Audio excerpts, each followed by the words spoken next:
Students, आज हम करेंगे क्लास 10 का चैप्टर 9 के introduction some applications of trigonometry. बहुत ही ज़्यादा इंटरेस्टिंग टॉपिक है और उन लोगों के लिए तो और भी ज़्यादा इंटरेस्टिंग है जिनको चैप्टर 8 अच्छे से आता है। अच्छे से इन द सेंस कि टेबल वगैरह आना चाहिए। तो बहुत डिटेल में बात करेंगे, हम बड़े आराम से बात करेंगे। ट्रिग्नोमेट्रिक रेशोज़ के बारे में हम पढ़ चुके हैं, ठीक है। ट्रिग्नोमेट्रिक टेबल हमें पता है क्या होता है, और हम ये भी पढ़ चुके हैं कि ट्रिग्नोमेट्री जो है is one of the most ancient subjects जो पढ़े जाते हैं, ठीक है। बहुत सारी चीज़ों में यूज़ होता है, ये भी हम पढ़ के आए हैं। एस्ट्रोनॉमी में यूज़ होता है, ठीक है। और कई बार तो क्वेश्चन भी पूछ लिया जाता है कि रियल लाइफ में ट्रिग्नोमेट्री कहाँ पे यूज़ होती है। So students can answer that, ठीक है। और भी बहुत सारी चीज़ें हैं, जैसे कि अगर हमें कैलकुलेट करना हो distance from earth to the planets, moon, sun, stars, कहीं भी, फिर ट्रिग्नोमेट्री जियोग्राफी में भी यूज़ होती है, नेविगेशन में यूज़ होती है, ठीक है। जो ट्रिग्नोमेट्री है हम मैप्स पे भी लगाते हैं, ठीक है। ट्रिग्नोमेट्री माउंटेन्स की हाइट निकालने के लिए भी यूज़ होती है, ठीक है। लॉन्गिट्यूड, लैटिट्यूड्स, सबमरीन्स, मरीन्स में बड़ी जगह यूज़ होती है। तो ट्रिग्नोमेट्री का तो एंड ही नहीं है कोई भी। तो इसका मतलब ये है कि ट्रिग्नोमेट्री बड़ा मस्त सा टॉपिक है जो हमें सीखना चाहिए। अच्छा,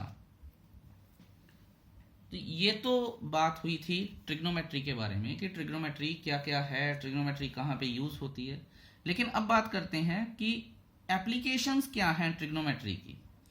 तो कई बार तो हमें कई ऑब्जेक्ट्स का डिस्टेंस निकालने के लिए यूज़ करनी पड़ती है ट्रिग्नोमेट्री। और रियल लाइफ में आपने देखा भी होगा, ओह इतना बड़ा मान लीजिए कि जैसे ऐसे करके कोई टावर है, ठीक है, और आपको उसकी हाइट पता है। आप यहाँ पे खड़े हैं तो आपको यहाँ से डिस्टेंस नहीं पता, आप यहाँ पे खड़े हैं तो आपको यहाँ पे डिस्टेंस नहीं पता, ठीक है। ये क्वेश्चन जेई और नीट में भी आए हुए हैं, ठीक है। सो बहुत सारी चीज़ें आपको बताई जाएंगी। तो ट्रिग्नोमेट्री का हम यूज़ करते हैं सच प्रॉब्लम्स को सॉल्व करने में। Height of the tower, distance between two objects, ठीक है। अगर हमें डायरेक्टली मेजर करना हो या फिर विद नेकेड आई वो इम्पॉसिबल हो मेजर करना, कोई एंगल वगैरह का पता हो, तो 36,000 चीज़ें हैं जिसमें ट्रिग्नोमेट्री यूज़ होती है। अच्छा, पढ़ाना शुरू करने से पहले मैं आपको बहुत एक इंटरेस्टिंग चीज़ बताता हूं जो ट्रिग्नोमेट्री की हिस्ट्री है, कि ट्रिग्नोमेट्री की एप्लीकेशंस की एक्चुअल में इन्वेंशन हुई कैसे, ठीक है। ध्यान से सुनिएगा। 1852 में ये एक साइंटिस्ट थे, नाम मैं अभी आपको बताता हूं, ठीक है, सर्वेयर थे। वैसे तो ट्रिग्नोमेट्री सेंचुरीज से यूज़ हो रही है, लेकिन फिर भी ट्रिग्नोमेट्री, और सबसे अच्छी बात यह है कि ये जो एप्लीकेशन ऑफ ट्रिग्नोमेट्री है, ठीक है, इसका जो यूज़ था वो इंडिया से ओरिजिनेट हुआ। और जो बेस्ट चीज़ है वो ये है कि इंडिया में ही जो माउंट एवरेस्ट है, जिस 8848 मीटर्स जिसकी हाइट है, ये इसकी मेजरमेंट जो है वो इंडिया से ही, इवन इंडियंस ने ही सॉल्व की थी। पर तब ब्रिटिशर्स जो थे गोरे हम पे रूल कर रहे थे, तो उन्होंने ये सारी चीज़ें अपने नाम पे करवा ली, ठीक है। चोर तो वो हैं ही हैं, तो थे भी, इसमें तो कोई बड़ी बात नहीं है। तो हुआ क्या कि सबसे बड़ा ट्रिग्नोमेट्रिक सर्वे किया गया 1852 में। ये सबसे बड़ा, और ये बड़ी इंटरेस्टिंग कहानी है, 1852 में सबसे बड़ा ट्रिग्नोमेट्रिक सर्वे किया गया।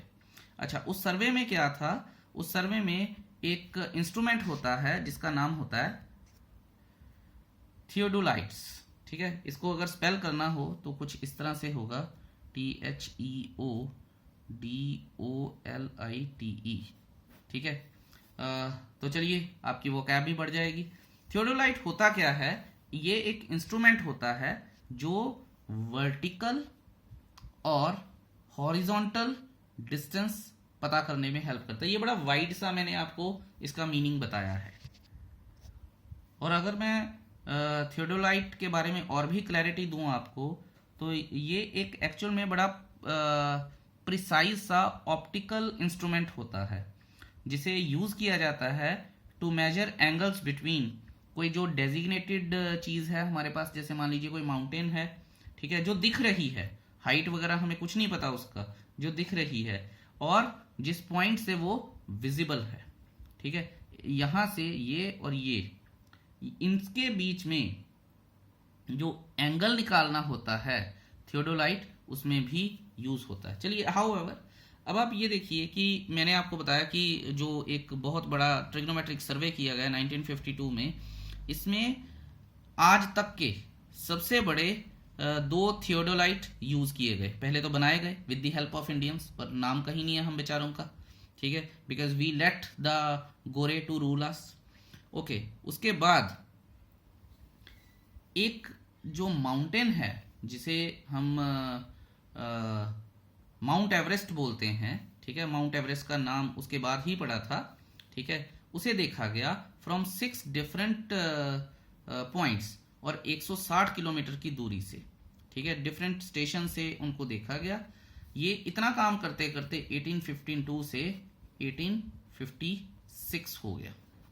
अच्छा, उसके बाद जब ये चीज का इन्होंने एंगल और डिस्टेंस निकाल लिए, तभी तो ये डिस्टेंस निकला था, थियोडोलाइट्स यूज किए, सारा ये काम किया, ठीक है, फिर उन्होंने माउंट एवरेस्ट की अपना जो हाइट है वो निकाली, तभी जो गोरे का नाम था सर जॉर्ज एवरेस्ट, अपने नाम के आगे पता नहीं सर क्यों लगाते थे, पर चलो लगाते थे, सर जॉर्ज एवरेस्ट, उसके नाम के ऊपर ही सर, ठीक है, सर्कल कर रहा हूं इसे क्योंकि डिजर्व नहीं करते थे, जॉर्ज एवरेस्ट,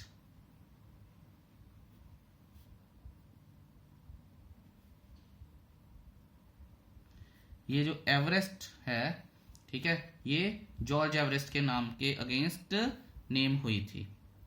तो इसमें जो थियोडोलाइट यूज हुई थी वो आज भी देहरादून के म्यूजियम में पड़ी हुई है।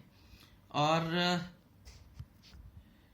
ये जो थियोडोलाइट है, आप इवन इंटरनेट पे भी सर्च कीजिएगा, इसके ऊपर एक रोटेटिंग टेलीस्कोप लगा होता है, ठीक है, जैसे जैसे हम अपनी पोजीशन चेंज करते जाते हैं ये अपना एंगल चेंज करता जाता है और एंगल बताता है। बड़ा इंटरेस्टिंग सी ये चीज़ होती है। सो ये है सारी हिस्ट्री, और ज़्यादा नहीं करवाऊंगा, ये है सारी हिस्ट्री जो आपको जाननी चाहिए कि एप्लीकेशन ऑफ ट्रिग्नोमेट्री कैसे यूज़ होती। तो अब आपको पता चला होगा कि जो थियोडोलाइट्स हैं वो कितने ज़्यादा पावरफुल इंस्ट्रूमेंट होते हैं। 160 किलोमीटर दूर से उन्होंने हॉरिजॉन्टल और वर्टिकल देखा और वहां से उन्होंने माउंट एवरेस्ट का डिस्टेंस, क्योंकि माउंट एवरेस्ट का डिस्टेंस वैसे कौन निकाल लेगा, आप बताओ ना, वहां तो चढ़ना मुश्किल है। तो trigonometry came to a rescue और उसने माउंट एवरेस्ट का डिस्टेंस निकालने के लिए या हाइट निकालने के लिए हमारी हेल्प की। और इससे यही बात पता चलती है कि ये जो इसमें जो थियोडोलाइट यूज हुआ था वो अभी भी देहरादून के म्यूजियम में पड़ा हुआ है। Thank you. जाते जाते गोरे अपने 1947 में अपने साथ ही ले गए, ठीक है, इसी बात का ही बड़ा शुक्र है उनका। चलिए, ज्यादा टाइम ना वेस्ट करते हुए अब हम अपनी बात पे आते हैं कि अगर कोई चीज यहां खड़ी है, उसको वर्टिकल दिख रही है और हम 10th की बात अगर करें तो हमें राइट ट्राइंगल यूज करनी होती है। सिंपल सी बात है। तो ये तो बता दी मैंने कहानी आपको, एप्लीकेशंस ऑफ ट्रिग्नोमेट्री कहाँ पे एप्लीकेबल है ये। हाउएवर अब हम बात करते हैं हाइट्स एंड डिस्टेंसेस की, ठीक है। तो लेट्स सी, तो इसको समझने के लिए हमें एनसीईआरटी की हेल्प लेनी पड़ेगी। अब आप ये देखिए कि ये कितनी पुरानी बुक है, ये वाकई में बहुत पुरानी बुक है। और देखिए कोरी पड़ी है, स्टूडेंट बेचारा जो भी पढ़ा होगा उसने एप्लीकेशंस ऑफ ट्रिग्नोमेट्री को हाथ भी नहीं लगाया होगा, ठीक है। तो चलिए कोई बात नहीं, भगवान ने भला किया सबका, हमारा भी करेंगे। हाउएवर देखिए, अब ध्यान से देखते हैं कि हाइट्स एंड डिस्टेंसेस यूज कहाँ पे होते हैं। मैं आपको बताता हूँ। देखिए, अगर आप अपनी एनसीईआरटी में भी ध्यान से देखेंगे तो यहाँ पे छोटा सा ना बच्चा, मेरे ख्याल में आप ही की उम्र का होगा, लेकिन उसकी फोटो को छोटा करके लगाया हुआ है इन्होंने। तो यहाँ से अगर कोई, जैसे ये कुतुब मीनार सही है, दिल्ली में है, तो ये गई ऊपर, इसने इसका टॉप देखा और ये यहाँ से इसने इसका बॉटम देखा, ठीक है। अब कई बच्चे बोलेंगे सर ये बॉटम तो है नहीं है, तो बच्चों आप अज्यूम करो कि ये बॉटम ही है, ठीक है। तो ये जो बीच में एंगल बनता है इसे बोलते हैं एंगल ऑफ एलिवेशन, और जो इसने अपनी आंखें उठा के टॉप को देख लिया है वो होती है लाइन ऑफ साइट, ठीक है। सो आगे आपको और भी बताऊंगा। तो यहां से हमें ये पता चलता है कि एंगल CAB, ठीक है, जो है वो एंगल ऑफ एलिवेशन है। अब बच्चे बोलेंगे सर आंखों से तो नीचे इसके बॉटम को देखना है तो एंगल गड़बड़ा नहीं जाएगा, इसके बारे में मैं अभी अभी थोड़ी देर में बात करूंगा, ठीक है। अभी के लिए आप इस बात को समझिए कि ये लाइन ऑफ साइट है, ये हॉरिजॉन्टल लाइन है, इसे बोलते हैं हॉरिजॉन्टल लाइन, और ये होती है वर्टिकल लाइन, ठीक है, हॉरिजॉन्टल लाइन। मैं बुक खराब नहीं करता, पर चलिए एनी हाउ आपके लिए कुर्बानी दे रहा हूं मैं। तो ये जो एंगल है इसे बोलते हैं एंगल ऑफ एलिवेशन, ठीक है। ओके, अब एंगल ऑफ एलिवेशन वैसे क्या होता है कि अगर हमने मान लीजिए किसी ऑब्जेक्ट को देखना है, ठीक है, is at a higher level compare to the ground level, ठीक है। ग्राउंड लेवल जो मान लीजिए हमारी हाइट इतनी है, मान लीजिए एक बंदे की हाइट इतनी है और कुतुब मीनार कितना ऊंचा है, ठीक है। तो अगर हमने उसको देखना है तो उसके लिए एंगल ऑफ एलिवेशन, जैसे मैंने आपको बताया कि लाइन ऑफ साइट जैसे ही ऊपर चली गई एंगल ऑफ एलिवेशन आ गया। तो the line joining the object and the eye of the observer is known as the line of sight, जैसा मैंने आपको अभी बताया है, ठीक है। एंड द एंगल अपना the line of sight makes, ठीक है, with the horizontal line, with the horizontal line, ठीक है। इसके बारे में अभी बात करेंगे कि अगर मान लीजिए एक बंदा यहाँ पे खड़ा है और हाइट नहीं बोल रही है तो इसका बॉटम कैसे लेंगे वो देखते हैं, ठीक है। उसके बीच में जो एंगल बनेगा that is called the angle of elevation, ठीक है। आई होप ये आपको चीज क्लियर है, अगर नहीं क्लियर होगी तो मुझसे जरूर पूछिएगा, मैं बताऊंगा आपको। इसकी परफेक्ट एग्जाम्पल होती है, मैं आपको अगर बताऊं, इसकी परफेक्ट एग्जाम्पल होती है व्हेन वी फ्लाई काइट। ये देखिए छोटी गुड़िया सी खड़ी है, ठीक है, और अब पता नहीं जो हमारे जो इस जमाने के बच्चे हैं लड़कियां काइट्स उड़ाती हैं या नहीं उड़ाती हैं, पर ये लड़की उड़ा रही है। तो देखिए इसकी आंख से यहाँ पे गई काइट और इसकी आंख से ये हॉरिजॉन्टल लेवल, बीच में जो एंगल बना वो बना angle of elevation. Question still remains the same कि सर आंख से तो हॉरिजॉन्टल लेवल बन गया, टांगों से हॉरिजॉन्टल लेवल कैसे बनाएंगे, ठीक है। आंख और बीच में बॉडी के बीच में डिस्टेंस भी तो है, तो ये क्वेश्चन पूछा जाता है मुझसे, ठीक है। तो इसका जवाब मैं आपको अभी दूंगा, लेकिन उससे पहले मैं आपको एंगल ऑफ डिप्रेशन भी पढ़ाता हूं। एंगल ऑफ डिप्रेशन क्या होता है, जिसमें नॉर्मली आप मैथ को देख के रहते हैं, ठीक है, एंगल को हटा देते हैं, डिप्रेशन। तो चलिए बहुत ही ज़्यादा बुरा था, हाउएवर डिप्रेशन से बाहर आते हैं और एंगल ऑफ डिप्रेशन की बात करते हैं। जैसे ये लड़की यहाँ पे खड़ी है, अपने घर की छत पे, नया नया इन्होंने फ्लैट लिया है तो अपने घर की छत पे खड़ी है, तो सामने देखेगी हॉरिजॉन्टल लाइन बन जाएगी, नीचे पार्क में देखेगी कि बच्चे खेल रहे हैं तो वो एक लाइन ऑफ साइट बन जाएगी। तो हॉरिजॉन्टल लेवल और जो लाइन ऑफ साइट है इसके बीच में जो एंगल बनेगा ये एंगल ऑफ डिप्रेशन होता है। आप यहाँ पे एक बात का ख्याल रखेंगे कि जो हॉरिजॉन्टल लाइन है, ठीक है, जो हॉरिजॉन्टल लाइन है ये हाइपोथेटिकल होती है और ये से हम हॉरिजॉन्टल कंसीडर करते हैं, बिल्कुल 180 डिग्री कंसीडर करते हैं। और अगर इसे सीधी लाइन कंसीडर करते हैं तो याद रखिएगा ये हमेशा इसके ग्राउंड लेवल के पैरेलल आती है, और अगर ये ग्राउंड लेवल के पैरेलल आती है तो फिर ये वाला एंगल और ये वाला एंगल इक्वल हो जाएगा, एंगल ऑफ डिप्रेशन इसके बराबर हो जाएगा। और अगर यहाँ पे ऑब्जेक्ट है और ये फिर बन जाएगा एंगल ऑफ एलिवेशन और ये बन जाएगा angle of depression. So angle of, मेरे कहने का ये मतलब है कि एंगल ऑफ डिप्रेशन से ही हम एंगल ऑफ एलिवेशन निकाल सकते हैं और निकालेंगे भी, ठीक है। अब किसी ट्राइंगल का यूज करना तो उल्टे थोड़ी खड़े हो जाएंगे, तो एंगल ऑफ डिप्रेशन आ गया, उसके बाद एंगल ऑफ एलिवेशन में उसको चेंज करेंगे और फिर ही तो बात करेंगे आगे। तो आई होप कि आपको ये चीज क्लियर हुई है। दोबारा से अगर मान लीजिए आपको कोई चीज नहीं क्लियर होती है तो आपको पता है क्या करना है। अब कुछ बच्चे सोच रहे होंगे सर आप गोलमोल बातें करी जा रहे हो, वो वाली बात बताई नहीं आपने अभी तक ना, वो आंखों और टांगों तक का डिस्टेंस कहाँ गया। तो सुनिए, फिर जब हम ट्रिग्नोमेट्री करते हैं तो कुछ एजम्पशंस भी ली जाती हैं, क्योंकि जैसे मैंने आपको बताया कि बहुत वास्ट चीज़ों को, बहुत दूर की चीज़ों को मेजर करने के लिए इसका यूज़ किया जाता है। तो कुछ एजम्पशंस भी होती हैं वहाँ पे, ठीक है। तो सबसे पहली अजम्पशन ये है कि द एंगल ऑफ एलिवेशन और एंगल ऑफ डिप्रेशन जो होते हैं वो हमेशा, ये अजम्पशन तो नहीं है, ये एक रूल है कि एंगल ऑफ एलिवेशन, ठीक है, और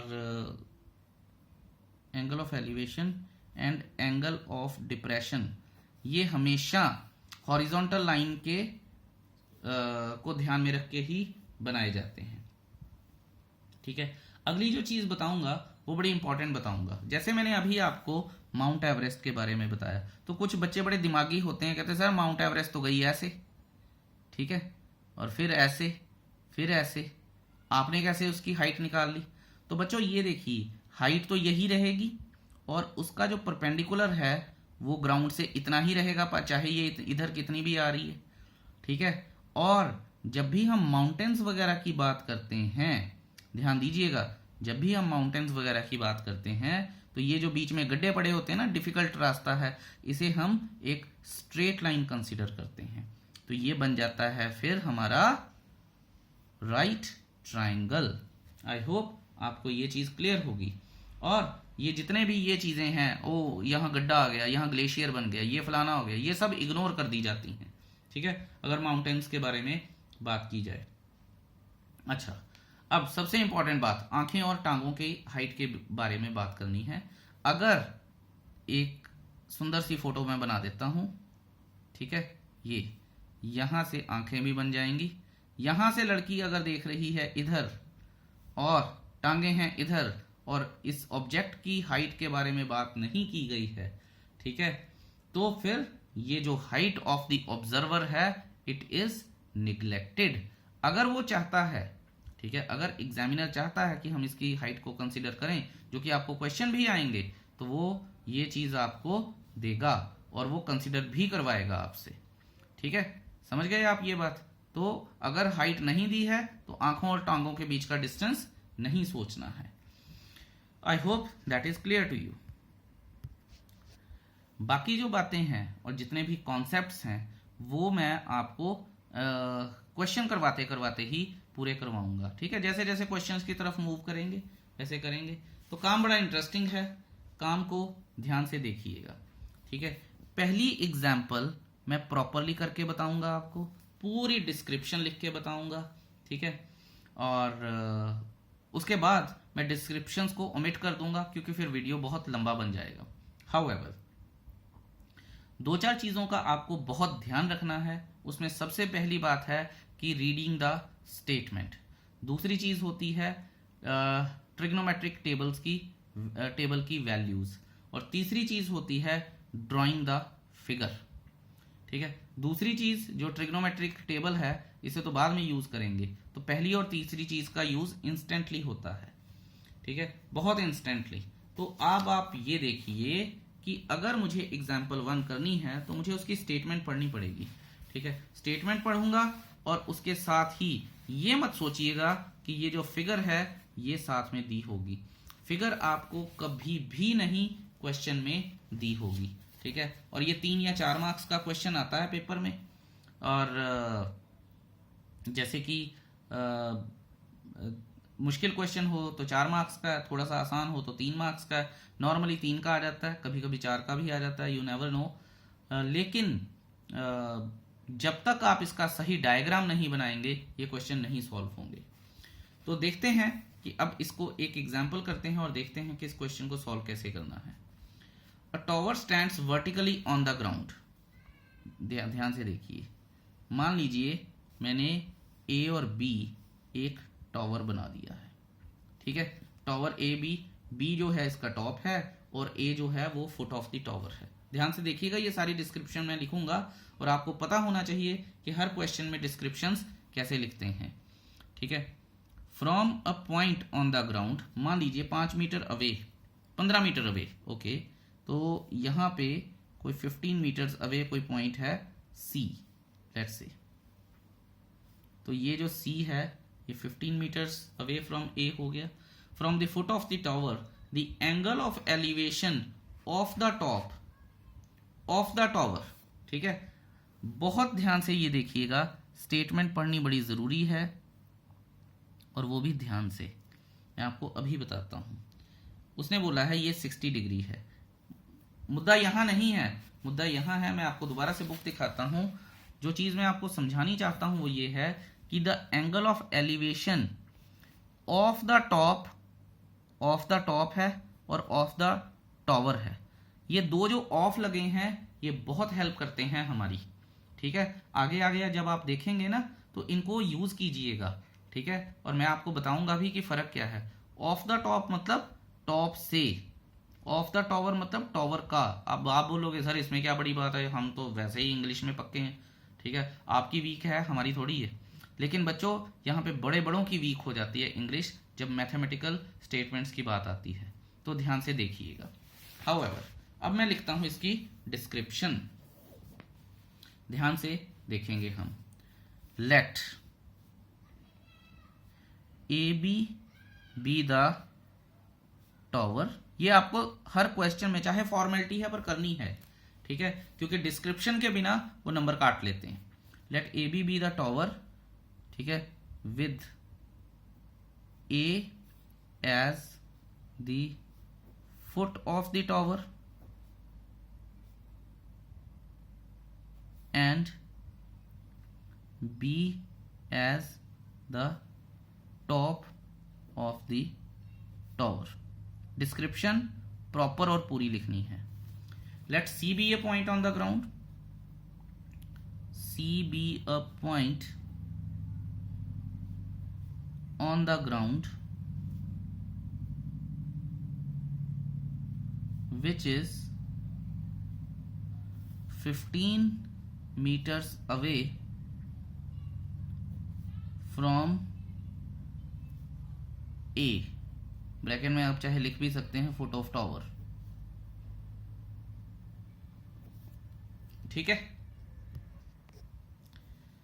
सो यहां से हमने क्या सीखा कि ये जो सी बी है ये लाइन ऑफ साइट बन गई, ठीक है, ये हॉरिजॉन्टल लाइन बन गई, ये वर्टिकल लाइन बन गई, ठीक है, और ये एंगल ए सी बी जो है वो एंगल ऑफ एलिवेशन बन गया है, ठीक है। So angle of elevation, angle A C B is equal to 60 degree. ये सारा कुछ हो गया। अब उसने बोला क्या है निकालने के लिए, उसने बोला है हाइट ऑफ टावर निकालनी है, यानी हमें ए बी निकालनी है, ठीक है। अब मैं लिखता हूं यहां पे in now in triangle C A B right at A, ठीक है। ये प्रॉपरली तरीका होता है पूरे मार्क्स लेके आने का, ओके, ठीक है। अब आप ये देखिए कि मुझे ये निकालना है, यानी मुझे हाइट निकालनी है और मुझे बेस दिया हुआ है। हाइट और बेस किस में आता है, tan में आता है। तो यहां पे मैं लिख लूंगा कि tan c is equal to, ध्यान से देखिएगा, A B upon A C, because tan theta is equal to, ठीक है, side opposite to theta upon side adjacent to theta। मैंने यहाँ पे opposite और adjacent को शॉर्ट फॉर्म में लिखा है क्योंकि जगह कम थी, आपको पूरा लिखना है, ठीक है। ये आ गया tan c, ऐसे हो गया, ओके। अब मैं लिखूंगा tan 60 degree is equal to A B, तो ए बी ही रहेगा क्योंकि इसे ढूंढना है, और ये 15 डिग्री आ जाएगा और 15 मीटर्स आ जाएगा, पर मीटर यूनिट लिखेंगे नहीं हम साथ में। फिर मैं लिखूंगा tan, ये 60 होता है √3 is equal to A B, इधर आ जाएगा और ये आ जाएगा ए बी, ठीक है। फिर मैं यहाँ लिखूंगा। अच्छा, एक बात का और ख्याल रखिएगा कि सीबीएसई ये कहती है कि अगर आपको अंडर रूट की वैल्यू नहीं दी है तो आपने नहीं लगानी है, आपने सिंपल इसको एज इट इज छोड़ना है। और अब देखिएगा हमें आंसर को कैसे प्रोजेक्ट करना है, ठीक है। देयरफॉर या hence the height of the tower is 15√3 meters. That's it. ठीक है, that is how you are going to solve such questions. I hope ये आपको क्लियर है। तो चलिए जी, अब फटाफट से करते हैं एग्जाम्पल नंबर 2। ध्यान से देखिएगा, अब गेम बड़ी इंटरेस्टिंग हो जाएगी। और मैं आपको बता दूं कि अब मैं डिस्क्रिप्शंस के ऊपर टाइम वेस्ट नहीं करूंगा, वो अब आपका काम है कि आपने क्या क्या लिखना है। सिर्फ मैं आपको ये बताऊंगा कि स्टेटमेंट्स कैसे पढ़नी है और हमें फिगर कैसे ड्रॉ करनी है। मैं आपको दोबारा बोल रहा हूं कि इस भूल में मत रहिएगा कि एग्जाम में आपको फिगर दी होगी और जब आप यहाँ पे बनाएंगे तो इधर उधर से देख लेंगे और एग्जाम में आपकी हेल्प हो जाएगी। ऐसा कुछ नहीं होने वाला, ठीक है। सो इस भूल में तो बिल्कुल ही मत रहिएगा, ओके। चलिए अब करते हैं हम एग्जाम्पल नंबर 2। तो स्टेटमेंट देखते हैं इसकी। मान लीजिए फिगर मुझे नहीं पता है, ठीक है, ना ही मैं देखता हूं कभी। An electrician has to repair an electric fault on a pole of height 5 metres. तो कर लेते हैं जी बात। एक पोल है जिसकी हाइट 5 मीटर्स है, ठीक है। ए बी इसका नाम रख लेते हैं, ओके। और उसके बाद वो कह रहा है कि she needs to reach a point. अच्छा, जो इलेक्ट्रीशियन है वो लड़की है, तो वाह बड़ी अच्छी बात है, वुमेन एम्पावरमेंट। तो she needs to reach a point at 1.3 metres below the top of the pole. तो ये टॉप ऑफ द पोल है बी, इसको मैं नाम देता हूँ सी। तो ये जो बी सी है ये 1.3 मीटर्स है, ये टोटल जो है वो 5 मीटर्स है, और ये फिर कितना रह गया 3.7 metres. That is how you need to craft the question. अच्छा, उसके बाद उसने बोला है below the top of the pole undertake the repair work. तो यहाँ तक वो पहुँच के रिपेयर वर्क लेके आ रही है, ओके, बड़ी अच्छी बात है। What should be the length of the ladder. तो सीढ़ी लगाई है इसने यहाँ से यहाँ तक, सीढ़ी यहाँ से यहाँ तक लगी है, बड़ी अच्छी बात है। वो कहता है कि what should be the length of the ladder. Ladder निकाली हमें, ए बी सी हो गया तो डी लैडर आ गई है हमारे पास। Which is inclined at an angle of 60 degree to the horizontal. 60 degree to is the most important word in this entire question. मेरा शायद ट्रिग्नोमेट्री की एप्लीकेशंस को समझने का यही तरीका है, टू, ठीक है। तो टू का मतलब के साथ, यहाँ पे हॉरिजॉन्टल लाइन के साथ जो एंगल बन रहा है वो 60 डिग्री बन रहा है। और आप देखिएगा कि कई सारे मुश्किल क्वेश्चन अगर आप ये करते हैं तो वो हो जाएंगे।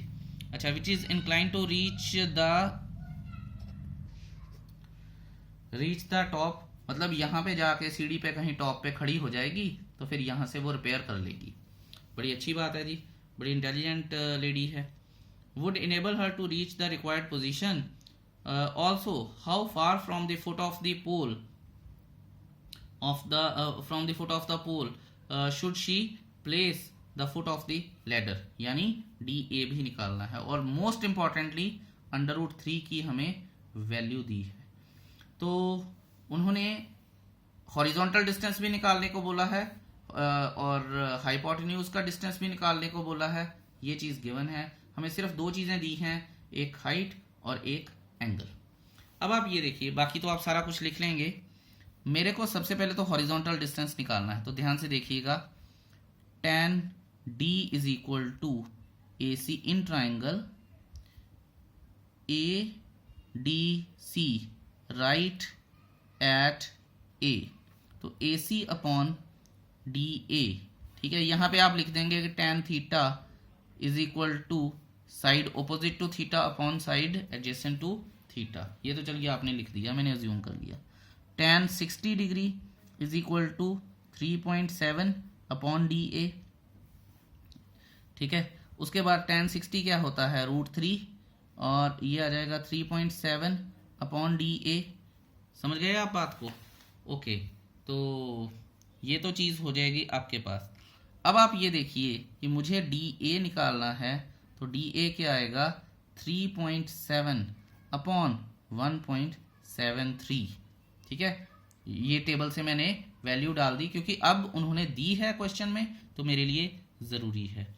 तो जब मैं इसको डिवाइड करूंगा तो ये आएगा 2.14 मीटर्स, और अप्रॉक्सीमेटली लिखना बहुत ज़रूरी है क्योंकि आप क्लियरली नहीं कर सकते हैं। तो ये तो आ गया हमारे पास हॉरिजॉन्टल जो डिस्टेंस आ गया है। अब हाइपोटेन्यूज का डिस्टेंस निकालना है, तो हम कर सकते हैं, चाहे तो मैं साइन लगा लूँ, चाहे तो मैं अब कॉस लगा लूँ, कुछ भी लगा लूँ। तो गिवन है तो मैं साइन ही लगा लेता हूँ। Now sine D is equal to AC upon DC। Sine D कितना है हमारे पास, D एंगल है साइन 60 डिग्री। वैल्यूज आपको पता होनी चाहिए, मैं बार बार बोल रहा हूँ। ठीक है, side opposite to theta upon hypotenuse, और हमें DC ही निकालना है। DC जब मैं निकालूंगा तो DC आएगा 3.7 अपॉन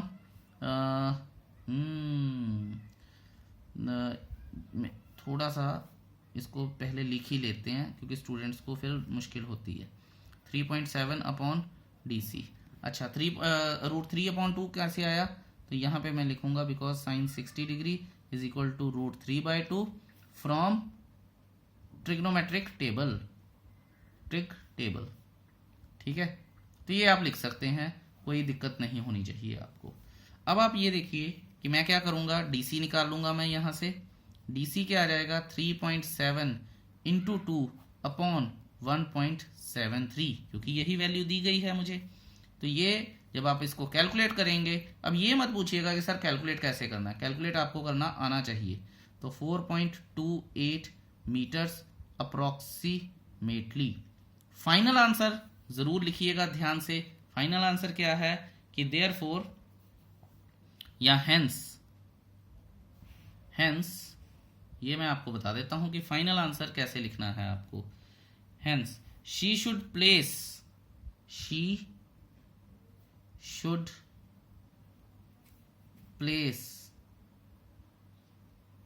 द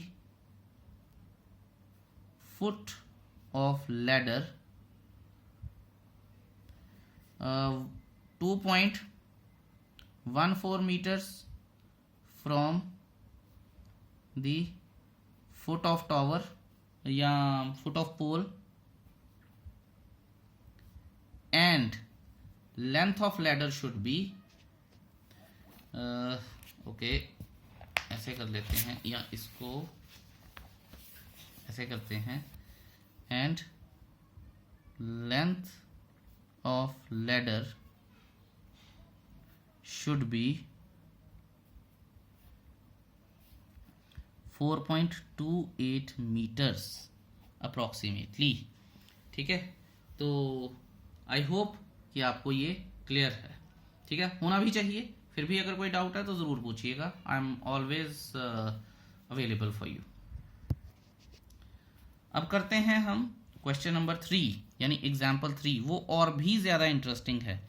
तो चलिए स्टेटमेंट पढ़ते हैं और ड्रॉ करने की कोशिश करते हैं। एन ऑब्जर्वर 1.5 मीटर टॉल, तो लीजिए इस बार ऑब्जर्वर की हाइट दे दी है हमें, तो ये जो है हमारे पास 1.5 मीटर ऑब्जर्वर आ गया है। Tall is 28.5 metres away from the chimney. तो अब आप ये देखिएगा कि ऑब्जर्वर का पैर और चिमनी का पैर should make a horizontal line. ठीक है, ये देखिएगा, ध्यान से समझिएगा इसको। और ऑब्जर्वर 1.5 मीटर टॉल है। The angle of elevation of the top of the chimney from her eyes, तो ये भी लड़की है। और अब आप ये देखिएगा कि ये जो माथा है, आंखों के ऊपर माथे का भी डिस्टेंस होता है। ठीक है, वो ट्रिग्नोमेट्री में इग्नोर कर दिया जाता है। माथे को ही हम टॉप ऑफ द पॉइंट बोलते हैं या अपना ऑब्जर्वर का टॉप बोलते हैं। तो eyes is always the end point of an observer. ठीक है, तो यहाँ पे आ गया माथा और यहाँ से 28.5 metres away from the chimney. Okay, ये 28.5 metres away from the chimney. An observer इतना दूर है, 28.5 metre away from the chimney है और 1.5 मीटर टॉल है, और उसकी आंखों से जो एंगल बनता है वो बनेगा कितना, इन्होंने बोला है 45 डिग्रीज। अब आप ये देखिए कि आप डिस्टेंस चाहे उसके पैरों से चिमनी के पैरों तक लगाते तब भी 28.5 मीटर्स था, ठीक है। और अगर आप ऐसे कुछ करते कि आंखों से चिमनी के अपना हॉरिजॉन्टल डिस्टेंस देखते तब भी 28.5 मीटर था। लेकिन अब आप ध्यान दीजिए कि अगर मैं नाम दूंगा A, B, C, D और E, तो ये जो डिस्टेंस है ये आपको सारा कुछ अपना डिस्क्रिप्शन में लिखना है, ठीक है। ये जो डिस्टेंस है BE, अगर DC 1.5 है तो ये इसके पैरेलल हो जाएगा और ये भी 1.5 मीटर ही होगा, और फिर ये कितना हो जाएगा, ये 27 मीटर्स हो जाएगा AE, ठीक है। ये बात आपको क्लियर होनी चाहिए। अब उसने बोला क्या है कि what is the height of the chimney, what is the height, अरे ये तो मैंने गड़बड़ कर दिया, ओहो, I am so sorry for that. अच्छा, इसको अब हम x मान लेते हैं। तो जब हम सॉरी, ये तो बड़ी गड़बड़ हो गई थी, मैंने इसको ये समझ लिया। जब हम हाइट ऑफ चिमनी निकाल लेंगे तो उसमें क्योंकि हमें तो x निकालना है, AE हमारा क्या है, अब इसको हम x ले रहे हैं। तो जब हाइट ऑफ चिमनी निकलेगी तो उसमें AE प्लस EB हो जाएगा जो कि 1.5 मीटर है, ठीक है। तो ये तो सारी थी डिस्क्रिप्शन क्वेश्चन की, और अब हम करते हैं इसको सॉल्व। तो उसने बोला है what is the height of the chimney, तो हाइट ऑफ चिमनी निकालनी है, मतलब हमें AB निकालना है। तो चलिए देखते हैं जी AB कैसे निकलेगा। AB निकलेगा इन ट्राइंगल ADE, ठीक है, राइट एट E।